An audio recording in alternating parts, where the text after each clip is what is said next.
ओडिशा में नोटों का खजाना निकल रहा है।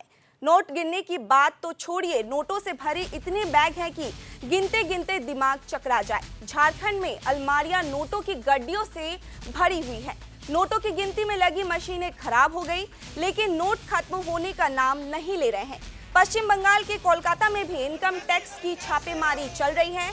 आज छापेमारी का चौथा दिन है, लेकिन काली कमाई के कुबेर के खजाने में इतने नोट हैं कि खत्म होने का नाम नहीं ले रहे हैं। जानकारी के मुताबिक छापेमारी में अब तक 290 करोड़ से ज्यादा कैश बरामद हो चुका है, जबकि आज छापेमारी का चौथा ही दिन है। छापेमारी में कैश के साथ गहने भी बरामद हुए। यह छापेमारी कांग्रेस सांसद धीरज साहू के ठिकानों और उससे जुड़े संस्थानों पर की जा रही है। खास बात यह है कि रांची में हो रही इस छापेमारी में रांची का कोई अधिकारी नहीं है। ये सभी अधिकारी ओडिशा नंबर की गाड़ियों से यहां पहुंचे हैं। साथ ही बड़ी संख्या में सीआईएसएफ जवानों को भी तैनात किया गया है।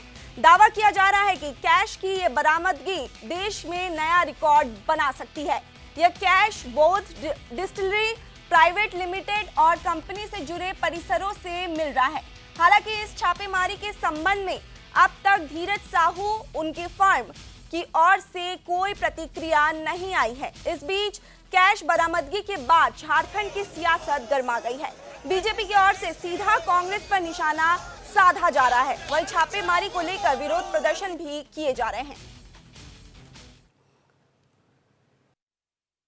10 साल से शासन कर रहे हैं, नेहरू की बात क्यों करते हैं? कांग्रेसियों को यही सबसे बड़ी समस्या है, झारखंड मुक्ति मोर्चा को यही समस्या है। लेकिन आज ही आप देखें कि रेट जो चल रहा है पिछले 3 दिन से, कांग्रेस के ही सांसद हैं, वरिष्ठ सांसद हैं, तीसरी बार के सांसद। सुबह तक की जो मेरी जानकारी थी, हवाई जहाज में चढ़ने के पहले तक 290 करोड़ रुपया कैश गिनती हो चुका था। 8 लॉकर खुलना बाकी है, 10 कमरे खुलने बाकी हैं। ये संख्या जो है वो 500 करोड़ तक चली जाए तो मुझे बहुत आश्चर्य नहीं होगा। 500 करोड़ तो कैश है। फिर जो संपत्ति है वो संपत्ति हजारों करोड़ की होगी, जो कागज इनक्रिमिनेटिंग जो है डॉक्यूमेंट्स मिले हैं। तो ये कांग्रेस ने पूरे देश के अर्थतंत्र को, पूरे देश के सिस्टम को खोखला बना दिया है।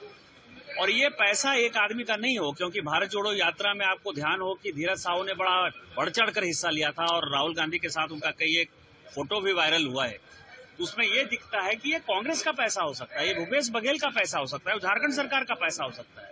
ये पैसा 2000-3000 करोड़ तक जा सकता है।